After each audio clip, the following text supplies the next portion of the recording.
দীপ্ত সন্ধ্যার সংবাদে আমন্ত্রণ জানাচ্ছি আমি তারান্নুম জুথি। শুরুতেই জানাবো সংবাদ শিরোনাম।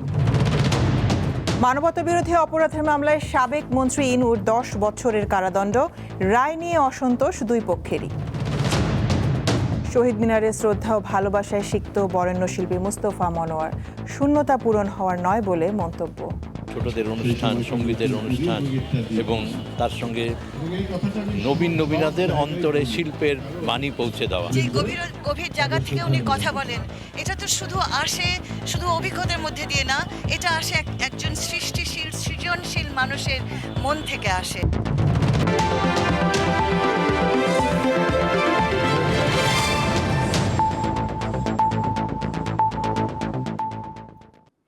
জুলাই গণঅভ্যুত্থান চলাকালে কুষ্টিয়ায় 6 জনকে হত্যার ঘটনায় মানবতাবিরোধী অপরাধের মামলায় সাবেক মন্ত্রী হাসানুল হক ইনুর 10 বছরের কারাদণ্ড হয়েছে।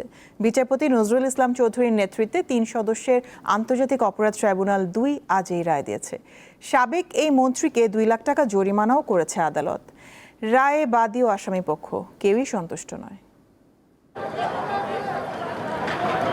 2024 সালের জুলাইয়ে তৎকালীন শেখ হাসিনা সরকারের বিরুদ্ধে সারা দেশের মতো কুষ্টিয়াতেও তীব্র আন্দোলন হয়। রাস্তায় নেমে আসে হাজার হাজার মানুষ। তাদের দমনে সরকার কঠোর হয়। এতে শ্রমিক আশরাফুল ইসলাম, সুরুজ আলী বাবু, শিক্ষার্থী আব্দুল্লাহ আল মুস্তাকিন, উসামা, ব্যবসায়ী বাবলু ফরাজি ও চাকরিজীবী ইউসুফ শেখ নিহত হন। এ ঘটনায় সাবেক মন্ত্রী ও জাসদ সভাপতি হাসানুল হক ইনুর নামে আন্তর্জাতিক অপরাধ ট্রাইব্যুনালে মামলা হয়। তার বিরুদ্ধে উস্কানি, প্ররোচনা ও ষড়যন্ত্র সহ সুনির্দিষ্ট 8টি অভিযোগ দাখিল করে প্রসিকিউশন। দীর্ঘ শুনানি, সাক্ষ্য প্রমাণ এবং উভয় পক্ষের যুক্তিতর্ক শেষে মঙ্গলবার একমাত্র আসামির উপস্থিতিতে রায় ঘোষণা করে আদালত। আমি বলতে চাই, এই রায় সঠিক হয়নি। আমার মনে হয় যে আমরা এটা যদি আপিল দায়ের করি, উচ্চ আদালত থেকে প্রত্যেকটি কাউন্টে যেগুলো থেকে শাস্তি বা তাকে ছেড়ে দেওয়া হয়েছে সবগুলোতে তার সাজা প্রমাণ হবে, তাদেরকে দোষী সাব্যস্ত হবেন এবং আমরা যে 3টি চার্জ প্রমাণ হয়েছে বলে বলছে সেগুলো থেকেও সাজা বৃদ্ধির জন্য আমরা আবেদন করব, আপিল করব এবং আমরা বিশ্বাস করি যে সেগুলোতেও সাজা বৃদ্ধি পাবে। ট্রাইব্যুনালের রায়ে সাক্ষ্য ও আইনের যথাযথ মূল্যায়ন ও প্রয়োগ হয়নি বলে মনে করে আসামি পক্ষ। এটা নিকৃষ্টতম অপব্যবহার এবং আমরা মনে করি নিকৃষ্টতম অনাচার। আমরা এই রায় প্রত্যাখ্যান করছি। আমরা বেকসুর খালাস প্রত্যাশা করেছিলাম, কিন্তু তা না করে ট্রাইব্যুনাল তাকে 10 বছর সাজা প্রদান করেছেন। আমরা এই রায়ে সংক্ষুব্ধ এবং এই রায়ে তিনি ন্যায় বিচার পাননি বলে আমরা মনে করি। 2024 সালের 26 আগস্ট রাজধানীর উত্তরা থেকে হাসানুল হক ইনুকে গ্রেপ্তার করা হয়। তখন থেকে কারাগারে রয়েছে আওয়ামী লীগ সরকারের সাবেক এই তথ্যমন্ত্রী। 2024 সালের সেই উত্তাল সময়ে কি ঘটেছিল কুষ্টিয়ায় তা আদালতে শুনেছেন বিচারকেরা। সাক্ষীরা তুলে ধরেছেন ঘটনার বর্ণনা, প্রসিকিউশন তুলে ধরেছেন তার প্রমাণ, আর আসামিপক্ষের আইনজীবীরা দিয়েছেন তাদের যুক্তি। সেই সব কিছুর বিচারিক মূল্যায়ন করে এসেছে আজকের এই রায়। আর এই রায়ের মধ্য দিয়ে জুলাই গণ অভ্যুত্থানের মানবতাবিরোধী অপরাধের 7ম কোনো রায়ের শেষ হলো বিচার কাজ। আন্তর্জাতিক অপরাধ ট্রাইব্যুনাল থেকে মাহিদুর রহমান, দীপ্ত সংবাদ, ঢাকা। ঋণ খেলাপি হওয়ায় চট্টগ্রাম 4 আসনে বিজয়ী বিএনপি প্রার্থী আসলাম চৌধুরীর প্রার্থিতা বাতিল করেছে আপিল বিভাগ। তাই সংসদ সদস্য হিসেবে তার আর শপথ নেওয়া হচ্ছে না। প্রধান বিচারপতির নেতৃত্বাধীন আপিল বিভাগ সকালে এই রায় দেয়। সংসদ নির্বাচনের আগে আসলাম চৌধুরীর বিরুদ্ধে ঋণ খেলাপির অভিযোগ ওঠে। নির্বাচন কমিশন আপিল শুনানির শেষ দিন তার মনোনয়নপত্র বৈধ ঘোষণা করে। সেই সিদ্ধান্ত চ্যালেঞ্জ করে রিট হলে হাইকোর্টের আদেশে আসলাম চৌধুরীর প্রার্থিতা বহাল থাকে। পরে হাইকোর্টের আদেশের বিরুদ্ধে ঋণ খেলাপির অভিযোগ এনে লিফজো আপিল করেন একই আসনে জামায়াতে ইসলামের প্রার্থী আনোয়ার সিদ্দিকী। আদালত আপিলের চূড়ান্ত নিষ্পত্তি না হওয়া পর্যন্ত চট্টগ্রাম 4 আসনের ফল স্থগিত করে।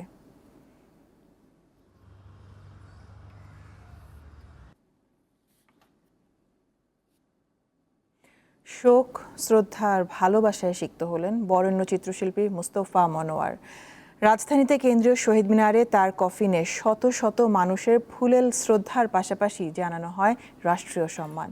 বিটিভি ও ঢাকা বিশ্ববিদ্যালয়ে 2 দফা জানাজা শেষে এই শিল্পী সারথীকে বনানী কবরস্থানে চিরনিদ্রায় শায়িত করা হয়। জীবনের বেশিরভাগ সময় পুতুল নাচের সুতোয় আনন্দ বুনেছেন, রং আর তুলি নাচড়ে ফুটিয়ে তুলেছেন জীবনের জয়গান। তিনি আজ নিশ্চল নিথর। শিল্প সংস্কৃতির গুণীজন মুস্তাফা মনোয়ারকে শ্রদ্ধা জানাতে মঙ্গলবার কেন্দ্রীয় শহীদ মিনারে বিভিন্ন শ্রেণী পেশার মানুষের ঢল নামে।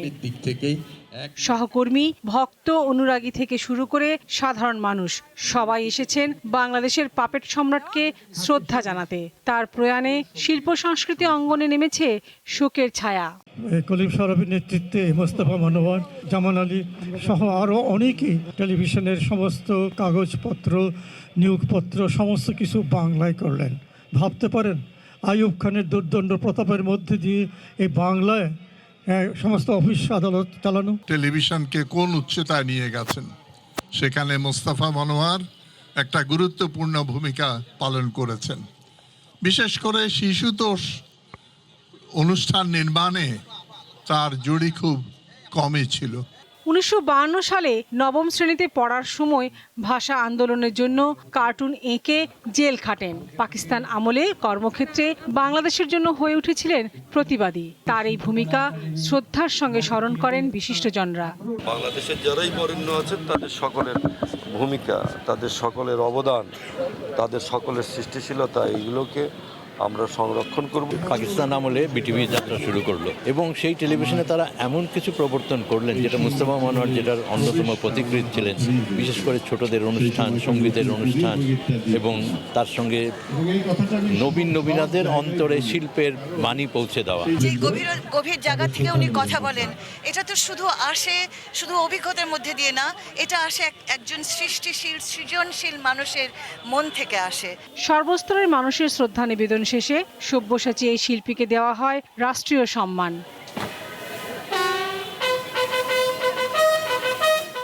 বাদ জোহর ঢাকা বিশ্ববিদ্যালয়ের কেন্দ্রীয় মসজিদে মুস্তাফা মনোয়ারের দ্বিতীয় জানাজা হয়। এরপর মরদেহ নেওয়া হয় বনানী কবরস্থানে।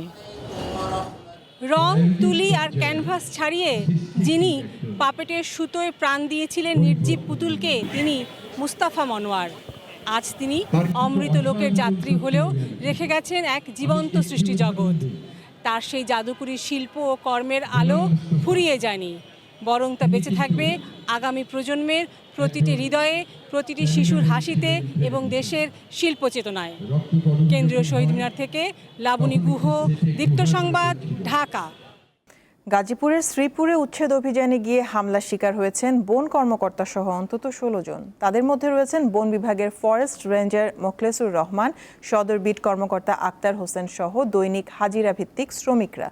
বন বিভাগের কর্মকর্তারা জানান বেলা 11:30টার দিকে উপজেলার আবতার তেলিহাটি মৌজায় বনের জমি দখল করে ঘর নির্মাণের সংবাদে উচ্ছেদ অভিযানে যান তারা। এ সময় অবৈধভাবে দখলদাররা দেশীয় অস্ত্র নিয়ে বন বিভাগের কর্মকর্তা কর্মচারীদের উপর হামলা চালায়। খবর পেয়ে শ্রীপুর থানা পুলিশ ঘটনাস্থলে গিয়ে পরিস্থিতি নিয়ন্ত্রণে আনে এবং আহতদের উদ্ধার করে শ্রীপুর উপজেলা স্বাস্থ্য কমপ্লেক্সে ভর্তি করে। এই ঘটনায় এখনও কাউকে গ্রেপ্তারের খবর পাওয়া যায়নি। উত্তরের 2 জেলায় বিভিন্ন নদ নদীর পানি বাড়তে শুরু করেছে। ভারী বৃষ্টি ও উজানের ঢলে এই পরিস্থিতি তৈরি হয়েছে। এতে কুড়িগ্রাম ও নওগাঁয় নদী তীরবর্তী চর, দ্বীপচর ও নিম্নাঞ্চল পানিতে তলিয়ে গেছে। কুড়িগ্রামের ভুরুঙ্গামারী উপজেলার পাটেশ্বরী পয়েন্টে দুধকুমার নদের পানি বর্তমানে বিপদসীমার 21 সেন্টিমিটার নিচ দিয়ে প্রবাহিত হচ্ছে। নওগাঁয় আত্রাই ও ছোট যমুনা সহ অন্যান্য নদীর পানি বেড়েছে। ফলে আত্রাই ও ছোট যমুনা নদীর বেড়িবাঁধের বেশ কিছু এলাকা ঝুঁকিপূর্ণ হয়ে পড়েছে।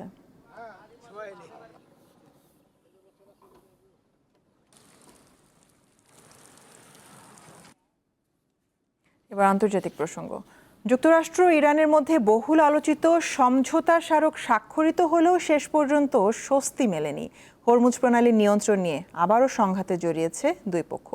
নিউজরুম থেকে এই বিষয়ে জানাচ্ছেন সহকর্মী সাইফুর রহমান শিশির।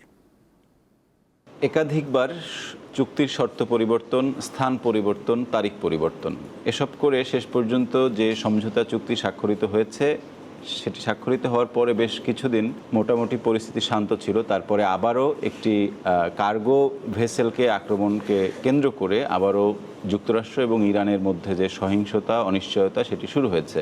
এই যে দুই পক্ষের মধ্যে যে এখন যতগুলো বিষয়ে তাদের মধ্যে সমঝোতা হয়েছে, শেষ পর্যন্ত এসে একটি বিষয় আটকে গিয়েছে, সেটি হচ্ছে হরমুজ প্রণালীর যে পরিচালনা, এটির যে অপারেশন, সেটি কারা করবে, কিভাবে করবে, সেটি নিয়ে হচ্ছে আসলে একটি দ্বন্দ্ব তাদের মধ্যে শুরু হয়েছে। এই যে আমরা দেখতে পাচ্ছি এখানে যে এই যে আরবের যে আরব পেনিনসুলা, এই পেনিনসুলাতে আসলে এই যে সৌদি আরবের এই পাশটি এটি হচ্ছে বাবেল মানদেব, এবং এই যে জায়গাটি সরু যে জায়গাটি এটি হচ্ছে আসলে হরমুজ প্রণালী। এবং এই হরমুজ প্রণালী আপনারা বুঝতেই পারছেন যে কৌশলগত কারণে এটি আসলে অত্যন্ত গুরুত্বপূর্ণ। এখানে এই যে কুয়েত, বাহরাইন, কাতার, সংযুক্ত আরব আমিরাত, ওমান, ইরান, এই সবগুলো দেশের জন্য একটি মাত্র সরু পথ তাদের জলপথের জন্য, যাতায়াতের জন্য, এটি হচ্ছে হরমুজ প্রণালী। এটি ইরানের দাবি হচ্ছে তারা হরমুজ প্রণালী সম্পূর্ণভাবে তারা নিয়ন্ত্রণ করবে। এবং এখানে ফ্রান্স একটি প্রস্তাব দিয়েছে তাদেরকে যে ওমান, এই যে ওমান এবং ফ্রান্স তারা যৌথভাবে এটার যে মাইন অপসারণ এবং এটার যে পরিচালনা সেটি করবে। এবং আমেরিকার তরফ থেকেই মূলত এই ধরনের একটি প্রস্তাবনা দেওয়া হয়েছে যে এক পাশ হরমুজের একটি পাশ ইরান পরিচালনা করবে, আরেকটি পাশ পরিচালনা করবে ওমান, যার সহযোগিতা থাকবে ফ্রান্স এবং যুক্তরাষ্ট্র। এই বিষয়টি নিয়েই মূলত তাদের আপত্তি। এবং এই যে সৌদি আরব বা এই যে আরব পেনিনসুলার যে অত্যন্ত গুরুত্বপূর্ণ দুটি জলপথ, একটি হচ্ছে বাবেল মানদেব এবং আরেকটি হচ্ছে এই যে হরমুজ প্রণালী, এই দুটি এখন ইরান এবং ইরানের মিত্রদের দখলে রয়েছে। সুতরাং সেই দিক থেকে যুক্তরাষ্ট্র কিংবা ওয়েস্ট এশিয়ায় যুক্তরাষ্ট্রের যেসব মিত্র রয়েছে তাদের জন্য আসলে এটি একটি বেশ বড় সংকট, বড় পরাজয়। কারণ বাণিজ্যিকভাবে অত্যন্ত গুরুত্বপূর্ণ এই দুটি পথ এই মুহূর্তে রয়েছে ইরানের নিয়ন্ত্রণ, এবং ইরান চায় একচ্ছত্রভাবে তারাই এই পথগুলো নিয়ন্ত্রণ করবে, বাকিদের কোনো ধরনের কোনো হস্তক্ষেপ তারা মেনে নেবে না। এটি নিয়েই মূলত দর কষাকষি হচ্ছে, আবারও শুরু হয়েছে। এবং আজকে মঙ্গলবার কাতার একটি বৈঠক হওয়ার কথা গতকালকে থেকে আমরা দেখেছি, কিন্তু আজকে আমরা জানতে পারছি যে ইরানের পক্ষ থেকে বলা হয়েছে যে এটি আসলে এরকম কোনো পরিকল্পনা তাদের আপাতত নেই, বরং তারা হচ্ছে যে তাদের যে জব্দ করা অর্থ ছিল কাতারে বা বিভিন্ন যুক্তরাষ্ট্রের মিত্রদের কাছে, সেই সব বিষয়ে কীভাবে ছাড় দেওয়া যায় সেটি নিয়ে মূলত আলোচনা করার জন্য তাদের একটি প্রতিনিধি দল কাতারের দোহায় যাবেন। এর সাথে যুক্তরাষ্ট্রের বা প্রেসিডেন্ট ট্রাম্প যে আলোচনার কথা বলেছেন তার কোনো সম্পর্ক নেই বলে তারা জানিয়েছে। বিআরবি কেবলস নিবেদিত ফিফা ওয়ার্ল্ড কাপ 2026।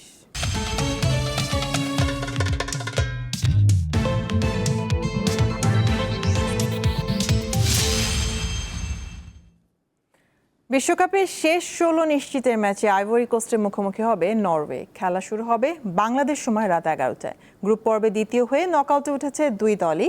আইভরি কোস্টের আক্রমণের বড় ভরসা নিকোলাস পেপে, সঙ্গে থাকছেন আমাদ দিয়ালো ও ইয়ান দিওমান্দে। অন্যদিকে গ্রুপ পর্বের শেষ ম্যাচে বিশ্রাম পাওয়া আর্লিং হালান্ড ও মার্টিন ওডেগার্ডকে নিয়ে পূর্ণ শক্তির দল নামাচ্ছে নরওয়ে। এ ম্যাচেও সবার নজর থাকবে হালান্ডের দিকে।